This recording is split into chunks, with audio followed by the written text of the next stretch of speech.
Hello students, chemistry 201 organic chemistry में आज हम लेंगे unit 3B beta dicarbonyl compounds पे हम देखेंगे कि बीटा डाइकार्बोनिल कंपाउंड्स क्या होते हैं, उनको कैसे बनाया जाता है और उनकी रिएक्शन के बारे में।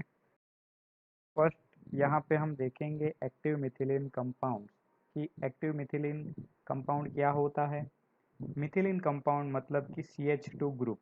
अब वो CH2 ग्रुप जैसे कि CO, CN, CS से जुड़ा है तो उसे हम बोलेंगे methylene group. Those hydrogen are unusually acid called active methylene group। अब उस कार्बन से जुड़े हाइड्रोजन हैं वो होंगे एसिडिक। इन ग्रुप से जुड़ने के बाद वो हाइड्रोजन बनेंगे acidic. When these hydrogens are lost to a base, the resulting anions are resonance stabilized। यहाँ पे आप देखोगे कि इन ग्रुप से जो जुड़े हुए हैं CH2 ग्रुप, साइनाइड है, CS ग्रुप है या फिर CO से जुड़े हुए जो मिथिलीन ग्रुप है, इनको हम बोलेंगे एक्टिव मिथिलीन ग्रुप।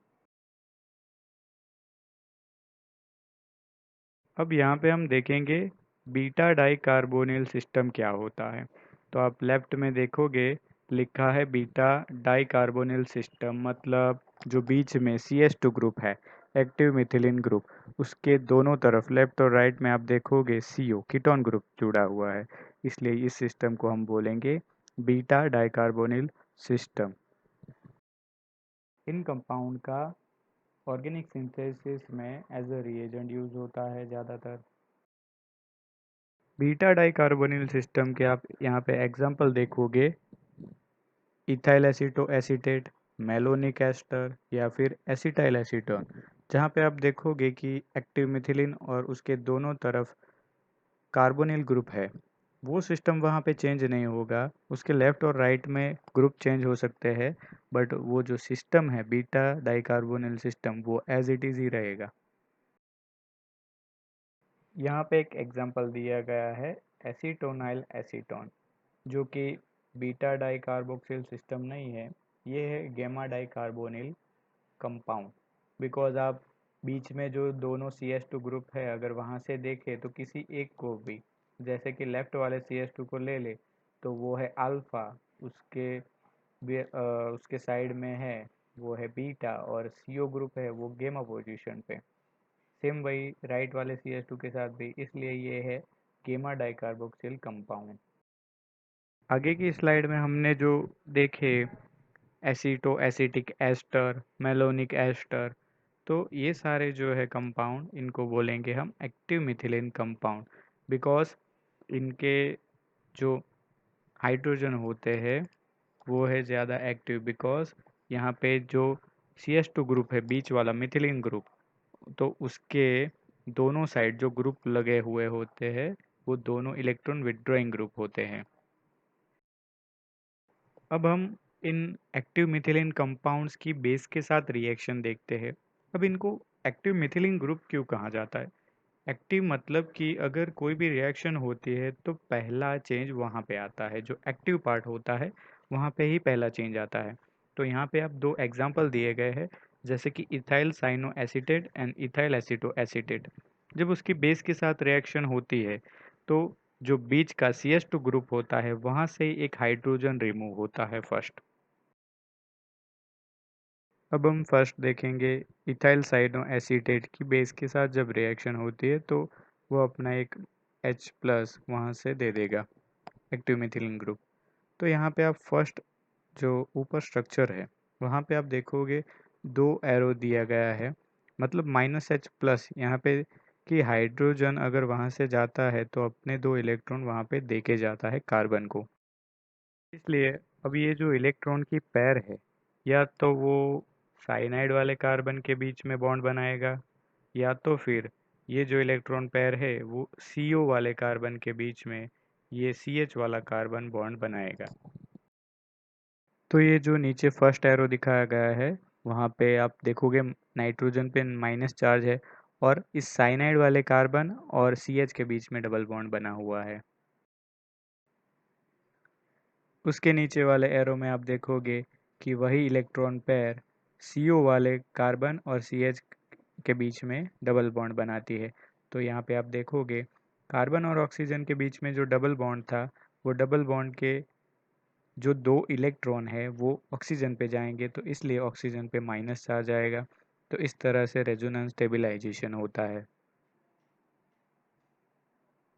नीचे दूसरा एग्जाम्पल दिया गया है इथाइल एसीटो एसीटेट का।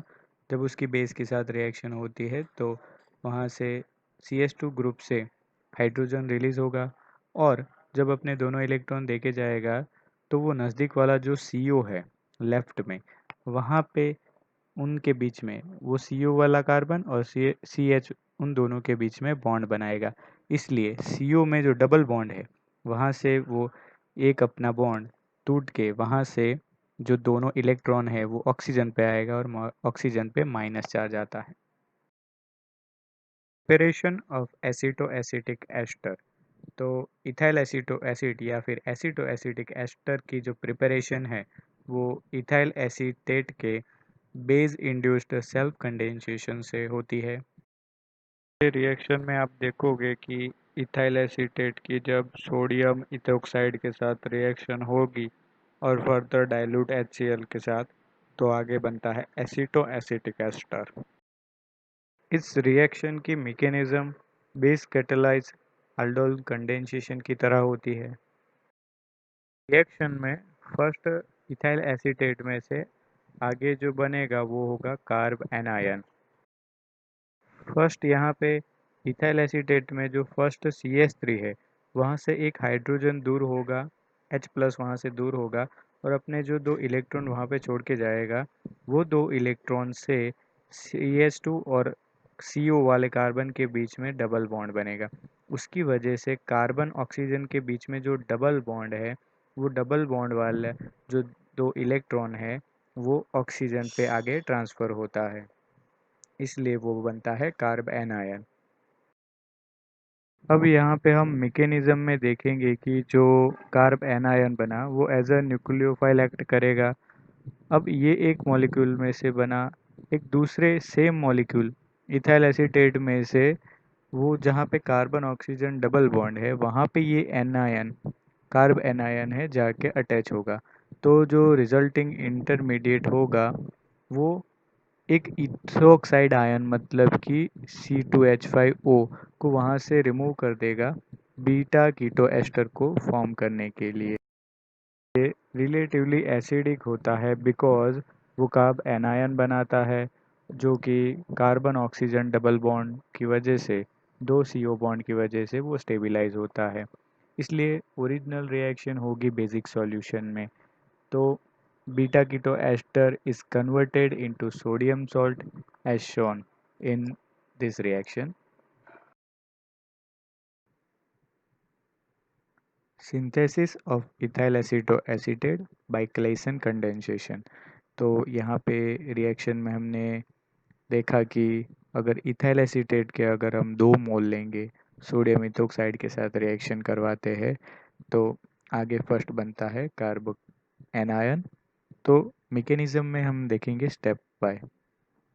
तो स्टेप 1 में देखेंगे जब इथाइल एसीटेट का एक मॉलिक्यूल जब इथोक्साइड आयन से रिएक्ट करता है तो वो इथेनॉल में कन्वर्ट हो जाता है, क्योंकि यहाँ पे जो फर्स्ट CH3 है वो अपना एक हाइड्रोजन देगा और हाइड्रोजन वहाँ से रिलीज हो जाएगा।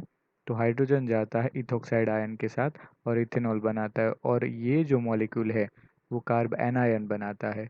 अब यही कार्ब एनायन दूसरे इथाइल एसीटेट के साथ रिएक्ट करता है। तो दूसरा स्टेप 2 में आप देखोगे जो इथाइल एसीटेट है वहाँ पे कार्बन ऑक्सीजन के बीच में जो डबल बॉन्ड है वहाँ से 2 इलेक्ट्रॉन ऑक्सीजन पे चले जाएंगे, इसलिए कार्बन पे आएगा प्लस चार्ज और ऑक्सीजन पे होगा माइनस चार्ज। तो कार्बन पे जहाँ पे प्लस चार्ज है वो स्टेप 1 में बना जो कार्ब एनायन, तो वो कार्ब एनायन इस कार्बन से जाके अटैच होगा। तो यहाँ पे बीच में बना एक इंटरमीडिएट स्टेप 2 में आप जो रिजल्ट मिला वो देखोगे। और स्टेप 3 में होगा ये कि जो ऑक्सीजन पे माइनस चार्ज है वो 2 अपने इलेक्ट्रॉन वापस उस कार्बन को डोनेट कर देगा, तो OC2H5 वहाँ से रिलीज हो जाता है और फाइनल प्रोडक्ट मिलती है हमको इथाइल एसीटो एसीटेट। EAA मतलब इथाइल एसीटो एसीटेट की कुछ रिएक्शन देखते हैं। फर्स्ट है कीटोनिक हाइड्रोलिसिस।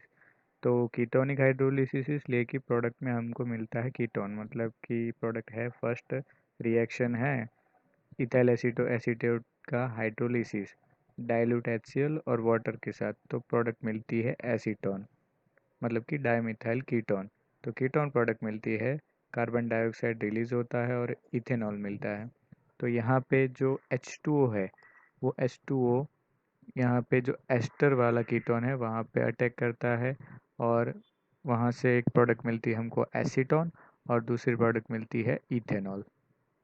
सेकंड है एसिडिक हाइड्रोलिसिस। तो वहाँ पे EAA का जब अल्कोहलिक KOH और वाटर के साथ रिएक्शन होता है तो प्रोडक्ट मिलती है एसिटिक एसिड और इथेनॉल। यहाँ पे रिएक्शन दी गई है क्रोटोनिक एसिड फ्रॉम EAA।